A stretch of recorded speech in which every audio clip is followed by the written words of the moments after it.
A parent, maybe more likely a grandparent, might walk a young child into a candy store, show them the glass cases full of every kind of candy you can imagine, and then simply ask them, what is your heart's desire?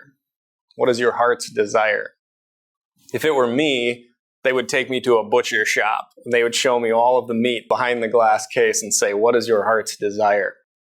We recognize in a previous devotion that faith is likened to a heart, to a human heart. However, if Christian faith is likened to a human heart, we might simply be left with the common English way of talking about hearts, and especially hearts' desires.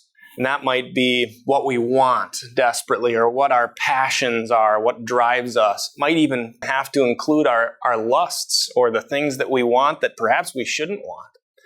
So we know that that's not what Christian faith is. What do we have to understand then about what our Christian heart desires? We learn about this from the psalmist. Teach us to number our days aright, that we may gain hearts of wisdom. Hearts of wisdom. That's what the Bible tells us the Christian heart desires, not specifically our own desires, our own wants, but it wants to be wise according to the Lord's wisdom. And this has to do with learning to count, learning to number our days.